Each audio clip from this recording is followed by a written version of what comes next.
Welcome back, sewists. Feels like a long time since I've been here with you. I took an impromptu trip to Portugal. Last week I just put up literally a slideshow. I didn't really talk about anything. I just put up very little information. I just put pictures up about my trip. But this week I want to talk to you about the fabric stores that I visited and a little bit that I learned while I was in Europe about their creative community and the textiles that they had there. So let me share with you a little bit about the trip. I have my notes down here because I have a little bit of a slideshow. I'm going to show you some things and I don't want to forget anything. Before we went, I looked up our hotel that we chose, which was Brown's Hotel.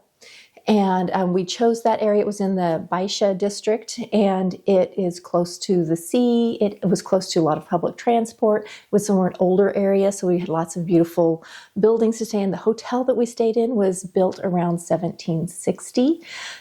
One of the reasons we chose that specific hotel, though, was it had an elevator. And one of the things, because my daughter had been there before, is that most buildings do not have elevators. They're old buildings, and a lot of them they don't retrofit with elevators. And she was concerned about me getting up and down maybe 7 flights of stairs multiple times a day, especially with shopping and my bags and stuff. So this one had an elevator. It was a lovely hotel, really treated us well, and it was in a great location. What I looked up when I got there was to see what was the closest fabric store. And I saw that there were a lot in Lisbon. However, there was literally one across the street, which was serendipitous for us. So the day we arrived, we dropped off our bags and just started walking around town. And one of the very first places we went was the fabric store. This one is called Ouro Tecidos. One thing I noticed about Portuguese language is the S's are swishy. They're soft S's, so you don't hear s, you hear sh for everything. Dos is douche. Anyway, it was something I wanted to say things more Spanish, and that's just not how it's said in Portuguese. And it sounds very different when you hear them speak. It doesn't really sound like a Latin language almost because of the way they say their swishy S's. It was beautiful, beautiful to hear. We went to Ouro Tecidos. I know I'm saying that funny. It means gold's fabric. They have a website. I will put it down in the description for you if you're interested or curious. Here you can see how close it was when you look at the map. Literally, we found it just walking out of the hotel. We could see the back of the store almost from our hotel front door. Like it was just around the corner. And they were cleaning the windows when we walked by, and we wanted to go in, but it was closed because they were cleaning the windows in the back door. So we just walked around the block to the front door and went in. It's crazy how close it was. It was so neat to walk in. Most of these buildings were built around 1755 to 1760. They had a huge earthquake in around 1755 that leveled a lot of the city, and a lot of the buildings were rebuilt at that time. There are some that are much older that are medieval that survived, but these that we were in, including our hotel, were built around the 1760-ish era. So look at these beautiful brick arches. Inside. It had 2 levels. It had a beautiful sort of lucite staircase down to the bottom level. They had every kind of fabric you could imagine in this store. They had fake furs, they had quilting fabrics, they had home interiors. They had cafe curtain panels, they had beaded laces, spandex, lots of cork available in Portugal.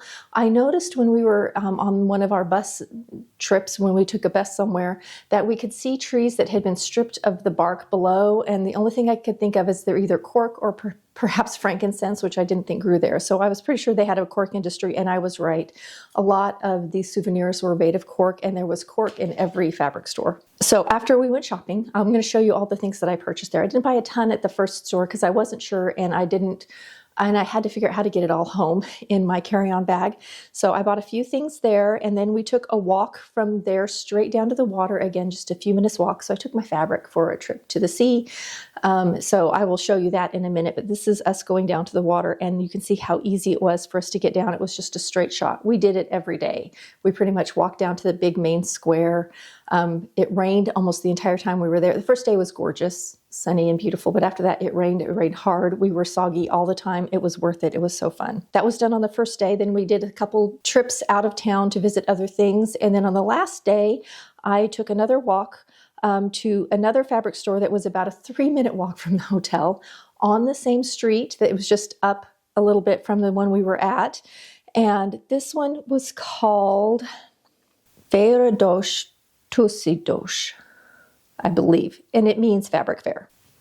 One of the things we found when we were running around town in the rain is that there were subway stations you could go down in, and they kept you dry. We could use the subway tunnel and come out in another main square. So my daughter figured that out pretty quickly, and we would jump in the tunnel, take the escalators down, walk across, take all the escalators up, and come out in a different square and be dry for the whole trip. It was worth it. They were about 5 stories deep, the tunnels were, and they were on the fastest, tallest escalators I've ever been on. You had to like pay attention. And I saw people kind of stumbling on and off that didn't do it all the time. You could also tell who did it often because they would run and just run all the way up. The fitness of the people who live there, because everything is hilly, lots of stairs and lots of steep inclines, and they just trudge up and down. Everybody is fit there.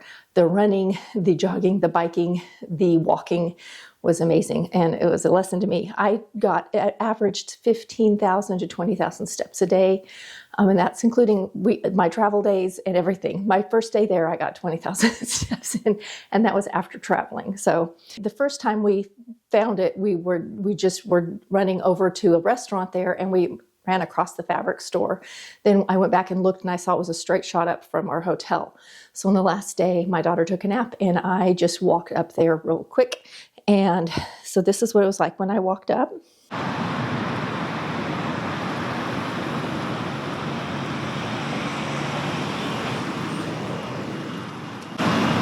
right, this is a 3-minute walk from my hotel. It's just over one street. I've gone out for a little solo excursion. Let's check out this fabric store.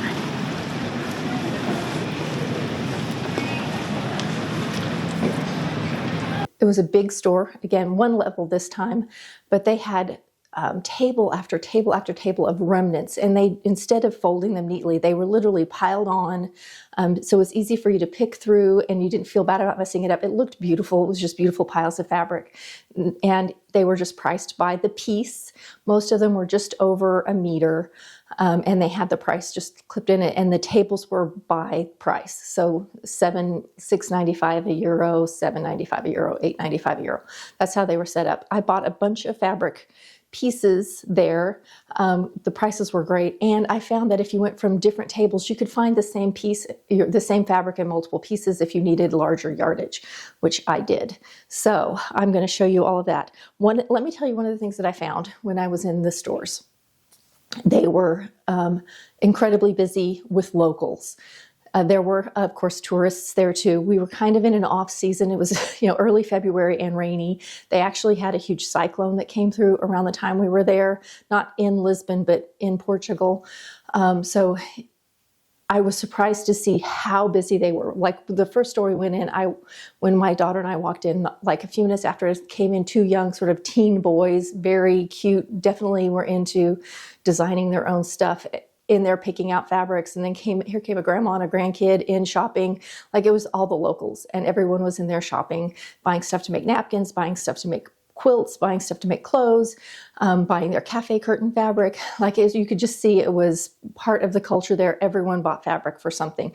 Husbands were in there shopping, not just hanging out with their wife, but they were in there picking out fabrics too, or trims or zippers or whatever. So that was very interesting to me. Both stores were extremely well staffed. They had lots of people. The one that was 2 levels, they had 3 people downstairs and like 7 people upstairs. The other store just had a person every few feet. It felt like they would come and help you fold fabric. They would help you set it up at the table. Like they were very accommodating and helpful.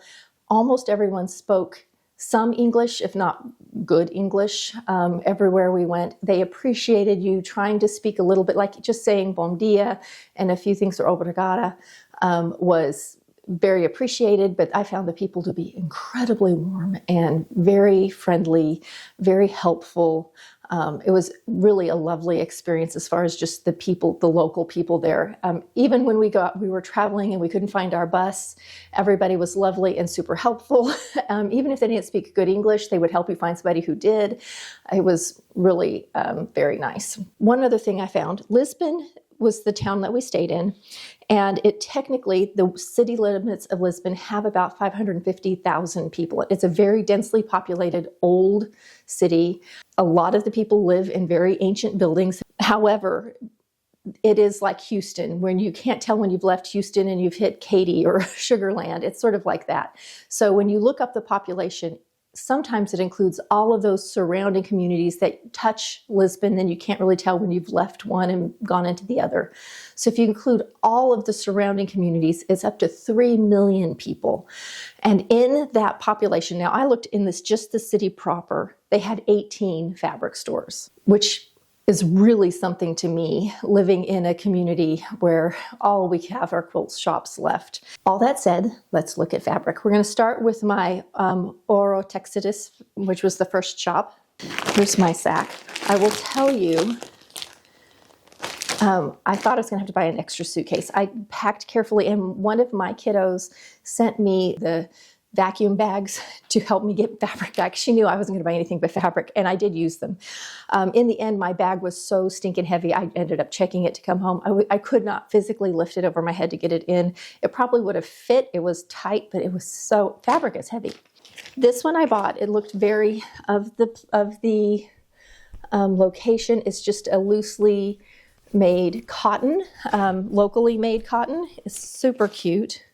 And I'm going to just make some placemats for my daughter that I went on the trip with out of this. I'm going to find some gingham, I think, or something like that to go with it. This matches their dishes pattern that they have. So this is the first piece I bought. They did have, and I kind of regret not buying it, they had similar, it was the same kind of fabric, but it had sort of traditional Portuguese designs on it, and I almost bought it and I didn't because I couldn't decide what I'd do with it, and now I'm sort of in the regrets that I didn't get it. They also had this gorgeous, they had it in this and in a darker blue. It's a beautiful extra wide cotton. It actually feels like it's poly cotton.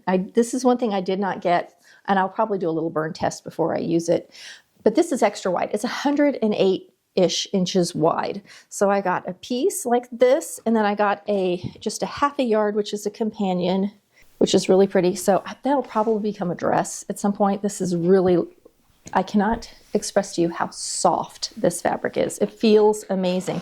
It's probably meant for interior, but I'm going to make a dress out of it, and I love this fabric. I love the colors.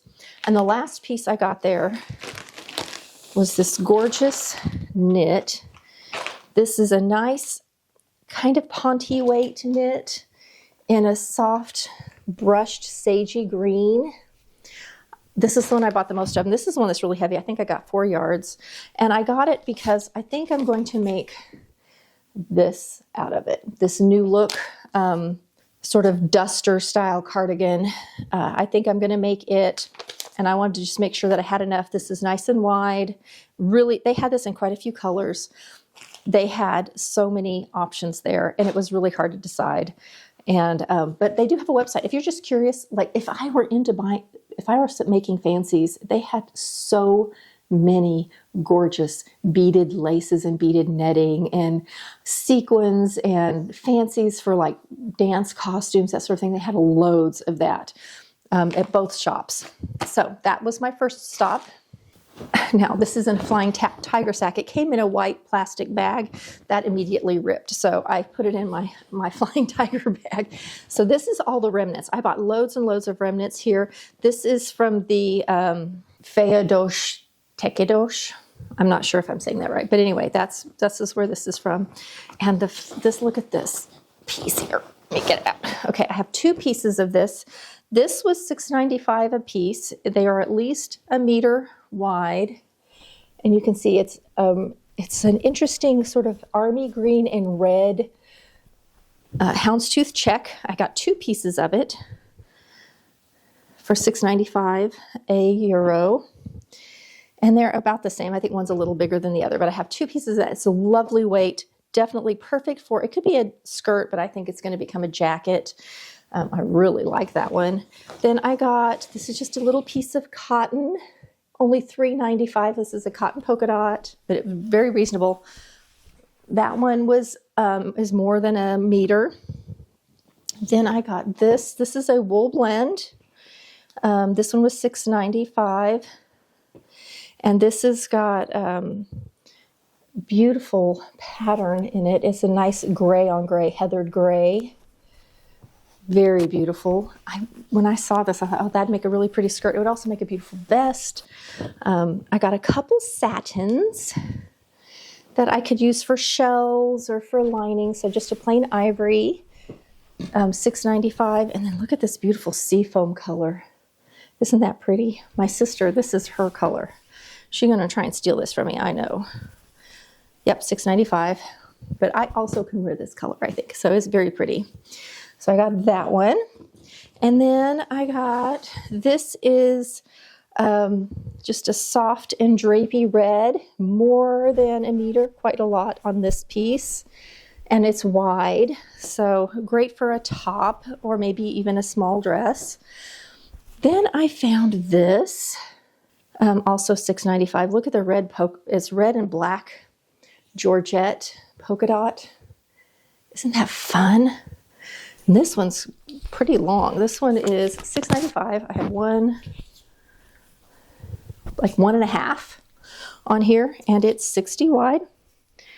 So love this piece. I loved all of them. And then this is another one that I found two matching pieces. And I'm going to hold up. This is another Georgette. This one has a metallic gold line in it. Look at how pretty that is. Isn't that interesting looking? And I got two pieces of it.